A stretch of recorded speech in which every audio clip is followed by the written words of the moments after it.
Okay, time for part two. Um, so in the second part, we're basically going to focus more on gases, and there's certain laws that connect the different physical ramifications of gases.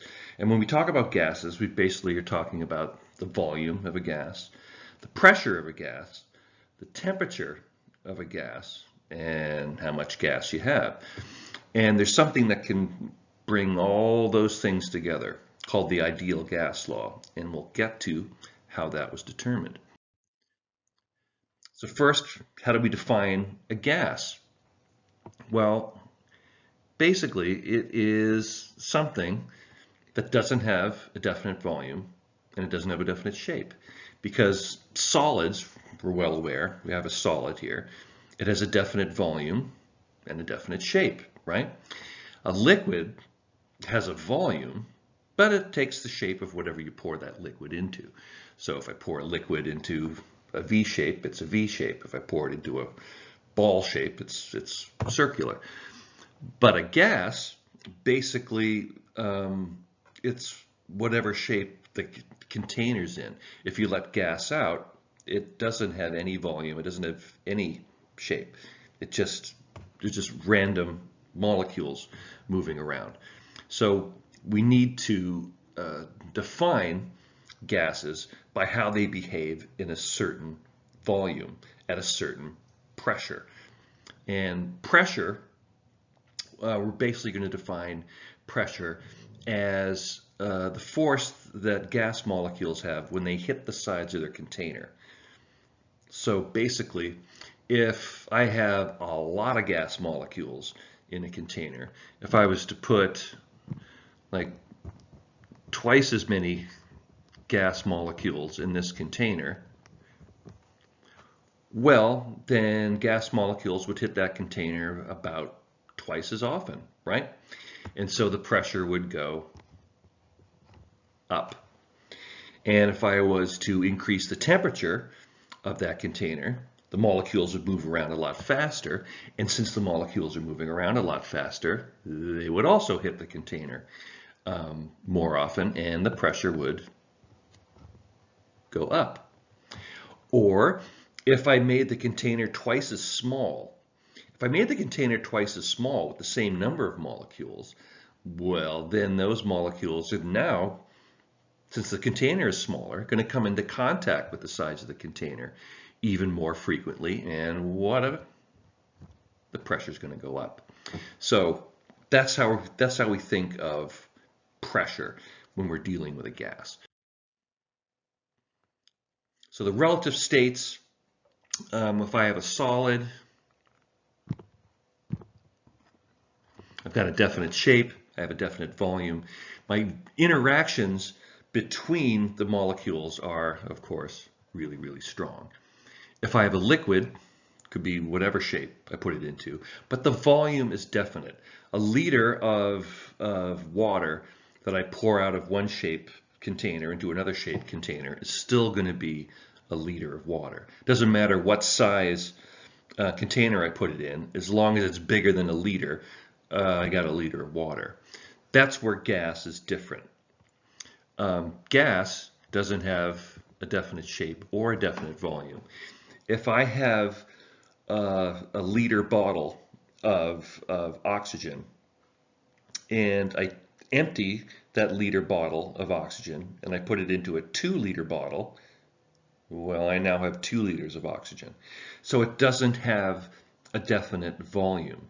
The pressure would go down because I have a bigger container. So the molecules would hit the wall of that container less frequently than they would a smaller one. So the pressure goes down, but the volume stays the same.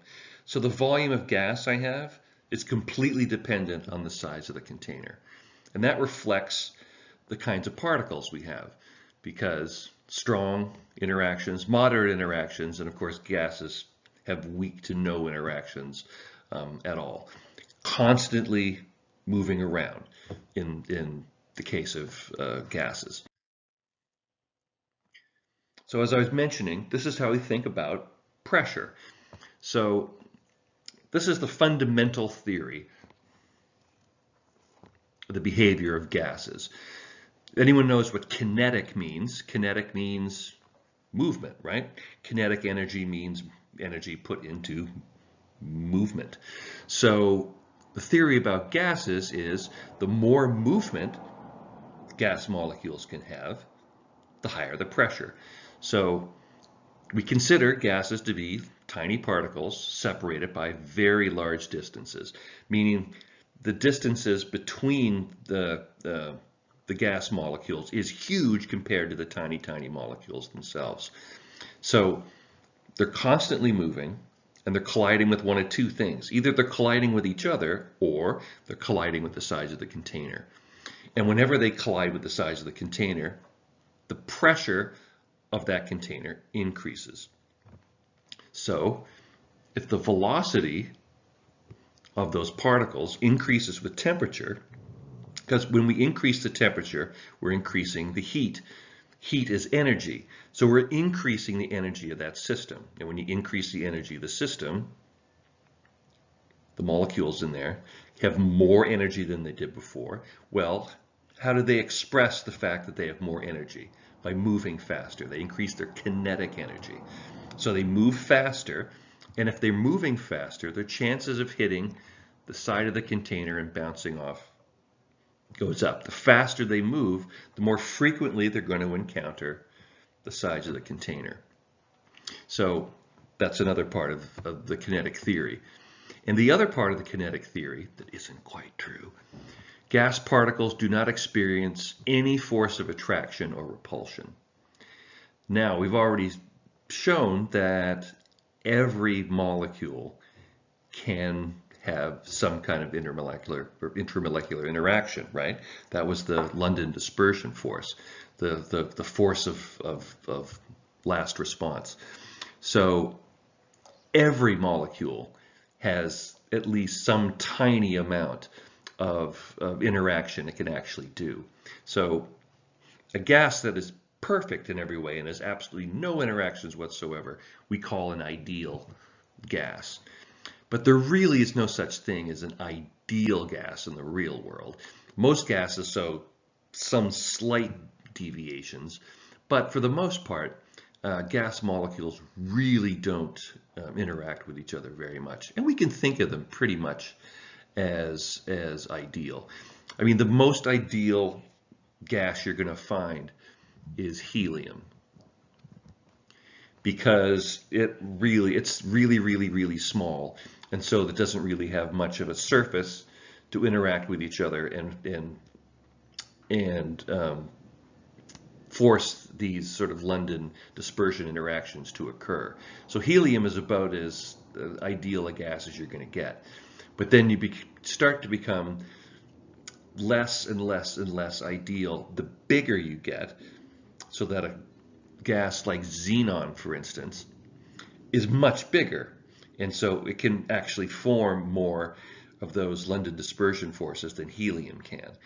And when you have something like CO2, which has charged ends and like negative charges at the ends and sort of a positive charge in the middle, they're going to have some sort of interactions.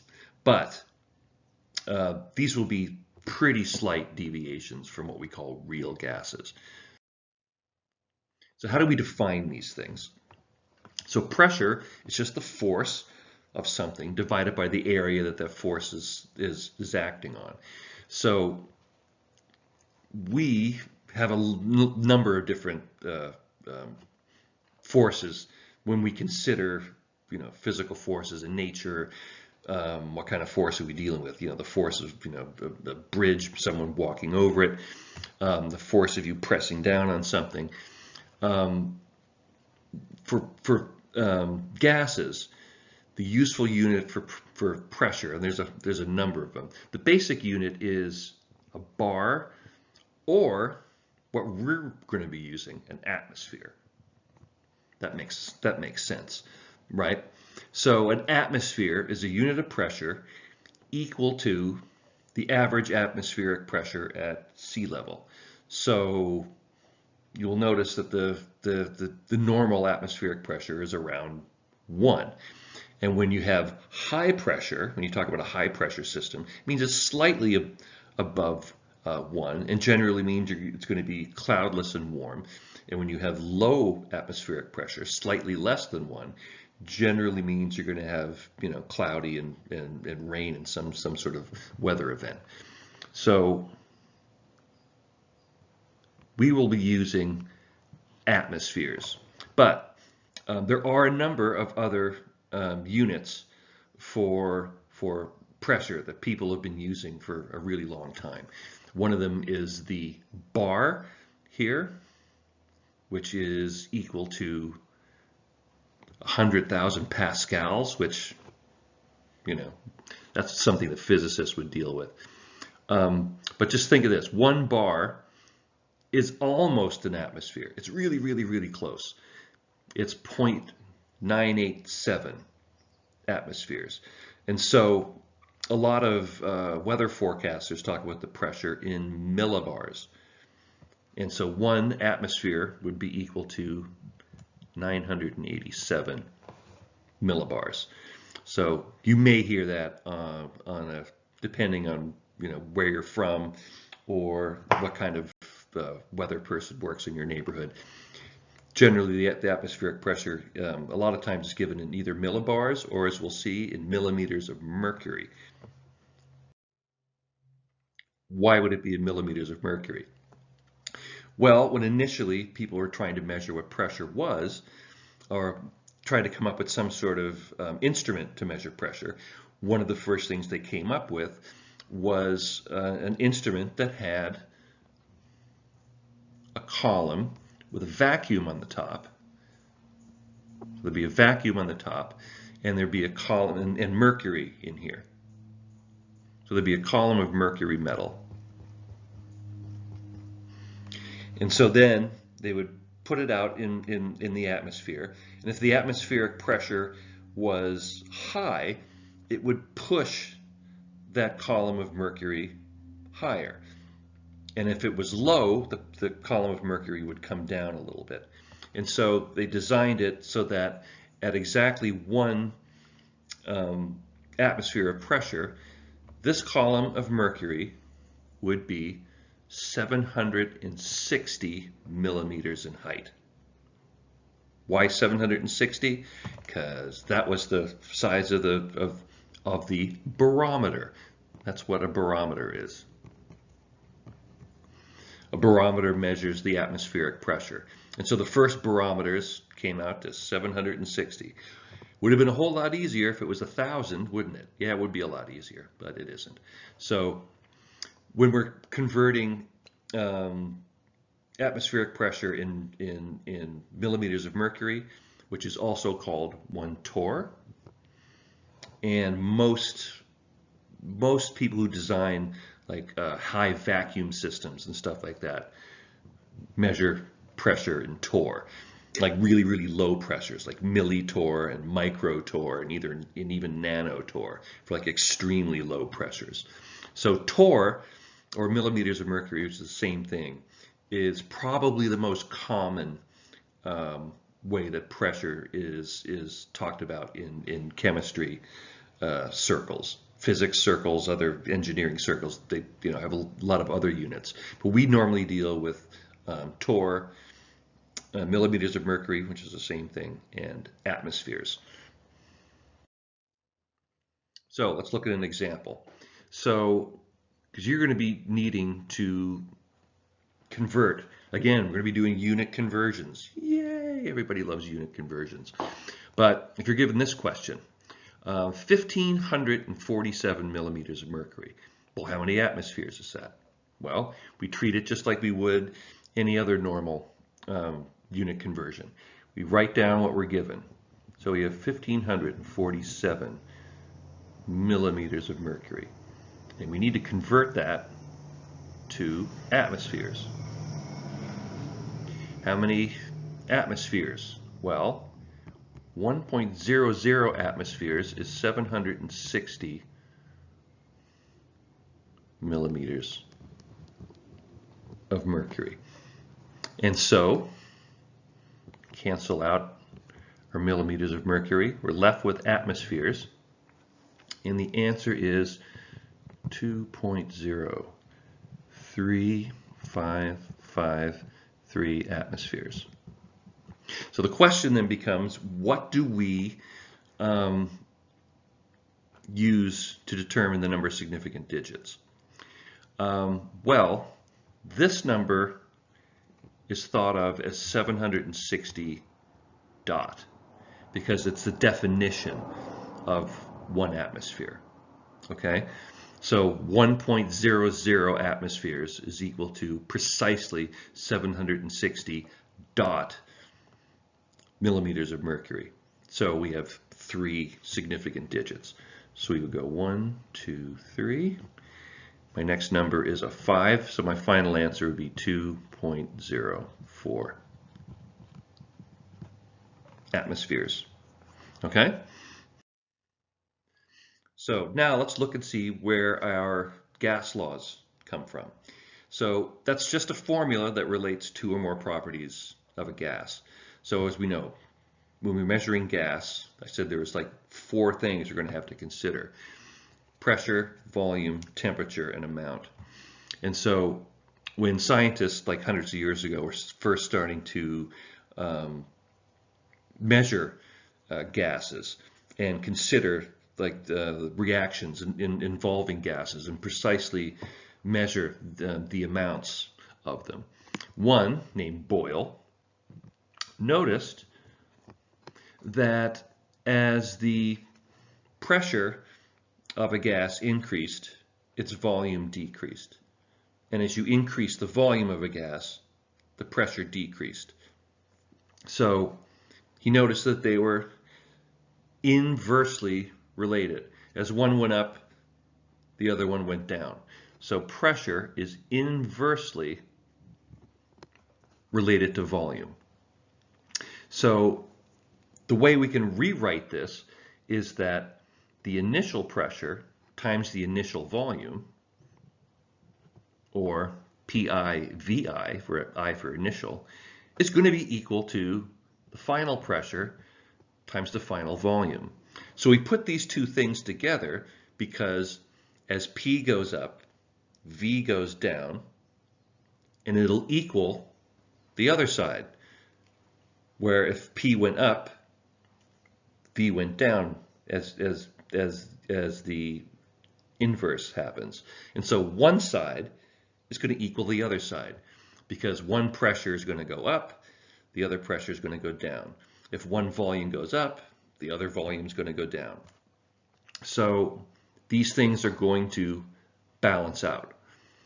So the initial pressure times the initial volume is always going to equal the final pressure times the final volume.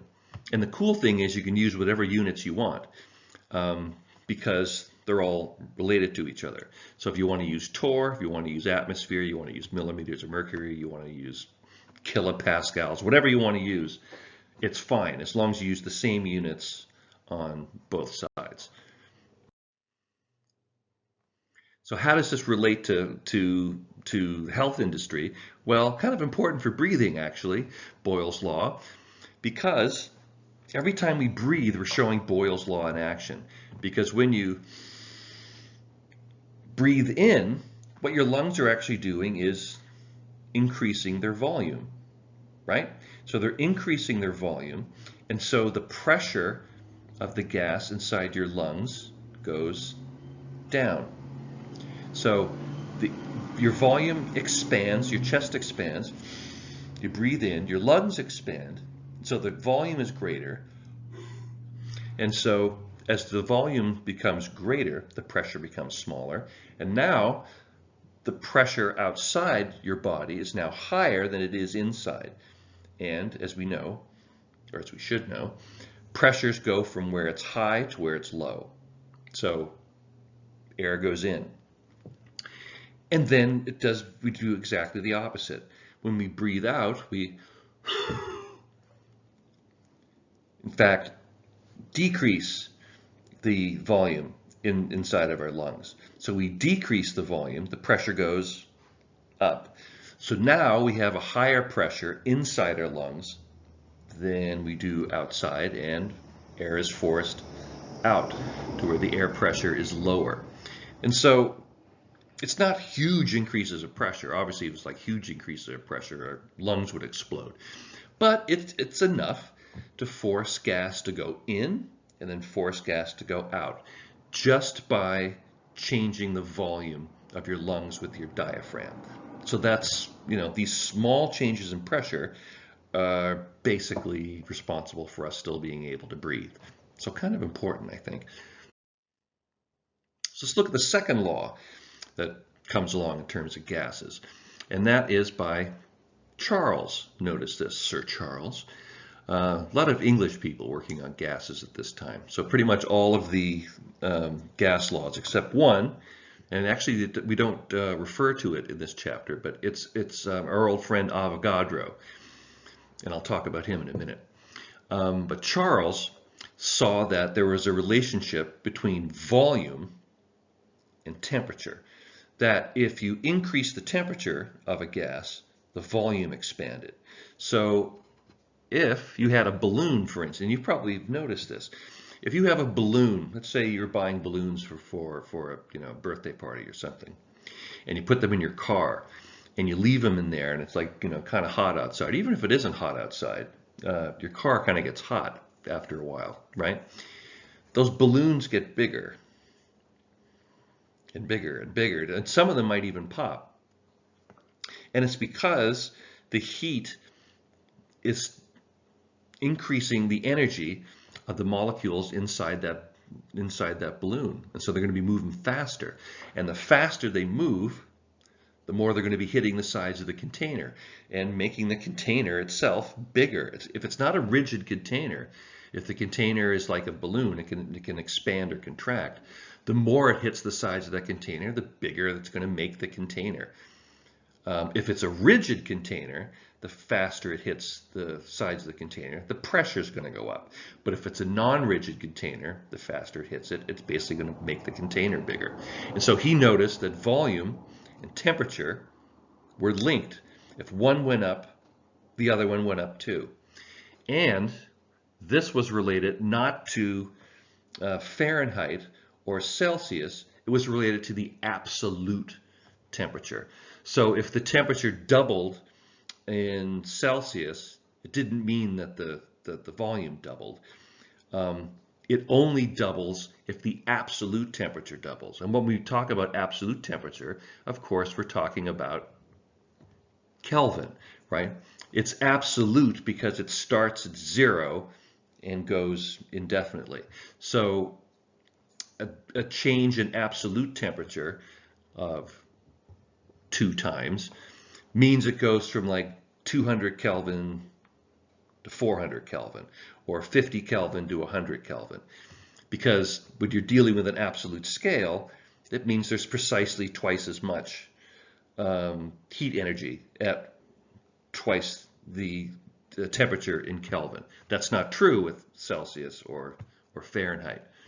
And so the way we put that together in a formula is if we actually now divide the initial volume by the initial temperature, and that will equal the ratio of the final volume to the final temperature, because as one goes up, the other one goes up too, and so they're not inversely related. So now we have to divide them, because if V goes up by 2 times, that means the temperature's gone up 2 times, not the other way around. So we have to divide them to make sure that we keep final and initial the same. So we put together volume and temperature as divided because they change at the same rate. Okay? And if you put them all together, you see that we multiply pressure and volume, but we divide temperature to keep one side of the equation equal to the other side of the equation. And then to apply this law, the number of molecules has to be constant, or the number of moles of gas have to be constant. And that is where our good friend Avogadro comes in. Because it was Avogadro who saw, when he was doing experiments where gas was being produced, he noticed that if twice as much moles of gas were produced, the volume was twice as much. And if half the number of moles were produced, the volume was half as much. So he noticed that N, the number of moles, is directly equivalent to the volume. So for all of this to be true, we have to have the same number of moles of gas on one side of the equation as the other. And we have our old friend Avogadro to thank for that. So let's do an example that involves these calculations. So I have a sample of gas, and I'm not going to add gas, I'm not going to remove gas, but I'm going to manipulate it in some way. So it has an initial pressure of 375 torr and an initial volume of just a little over 7 liters. So we want to know what the final pressure of that gas is if we change the volume. Okay? So we will assume that N is the same. It's the same amount of moles of gas, and we have not changed the temperature of the gas in any way. So then we would need to set up our equation. So when we're dealing with pressure and volume, we have our old friend P1 V1 equals P2 V2, because they're inversely related. So now all I got to do is plug and play. I just got to plug in my numbers. So P1, the initial, pressure was 375 torr. The initial volume was 7.02 liters. So that's going to be equal to the second pressure, the final pressure. That's what we're looking for. So P2. And the second volume is given as 4,577 mils. Now remember, for any of these equations to work, you got to have the same units on one side as the same units on the other side, as we've been going through unit conversion. I can't have liters on one side and milliliters on the other side and treat them as the same thing. They're not the same thing. They're different units, right? So I need to convert that to liters. So 4,577 milliliters. 1 liter has 1,000 milliliters, right? So for volume 2, I'm going to have 4 times 5, 7 liters. So always remember to have the same units on both sides. Very, very important. So now all we need to do to solve this is to divide both sides by 4.577 liters. So that gets rid of my liters. My 4.577 liters over here. So liters cancel, this number cancels. And so P2 is equal to 375 torr times 7.02 divided by 4.577. So our final answer is 575.16. And what's our unit? The only unit left is torr. And then we look and see how many significant digits should we report. Well, the initial volume had 3, and the initial pressure also had 3. So 3. 1, 2, 3. So 575 torr. Remember to always, always, always include the units, right? As I'm grading your tests, I'm seeing people leaving units out. Doesn't make me happy. Okay. So when we're going to combine all these things together, as I mentioned, 4 things: volume, pressure, temperature, and amount. We put them all together, we get the ideal gas law. We call it the combined gas law because it is all of them together. And really, this is the one to remember, because I find it actually easier to remember this than Boyle's law and Charles' law and Avogadro's law separately. Because when you put them all together, you get this wonderful thing called PivNert. That's how I remember it. You can remember it any way you want. I just call it good old PivNert. So PV equals nRT. P for pressure, V for volume, N for number of moles. R is the constant that keeps it all together. R is the thing that relates all of them together. And so since there's 4 different units going on in here, unit for temperature, unit for volume, unit for pressure, unit for moles, it has to relate all those 4 things together. And so you can see that it's kind of a mouthful. The ideal gas law constant that we call R. There it is. And 0.0825, now here comes the fun part. Liter atmosphere divided by mole Kelvin. I mean, that's the part that's kind of tricky. And remember, you don't have to memorize this. This is going to be on your cheat sheet. But it's really important to get these units right, because if you're going to use, there's lots of different forms of the ideal gas law constant. It comes in millimeters of mercury, it comes in milliliters, it comes in liters, it comes in atmospheres.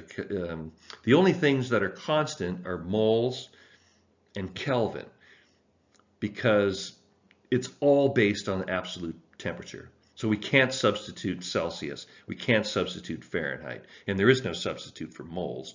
So liters and atmospheres, they can be, volume and pressure can be measured in like a lot of different ways, as we've seen. But if you're going to use this number, you have to convert everything to liters and atmospheres, moles and Kelvin, okay? So for convenience, I don't know how convenient it is, scientists have selected 0 degrees Celsius, or 273.15 K. That's how we calculate Kelvin. We take whatever the temperature of Celsius and we add 273.15 to it. And 1 atmosphere of pressure, we call that the standard pressure and temperature for gases, or STP. You'll be hearing this a lot. STP. I have 1 liter of gas at STP. So what does that mean? It means it's at 0 degrees Celsius, or 273.15 K, and the pressure is exactly 1 atmosphere. Let's look at an example.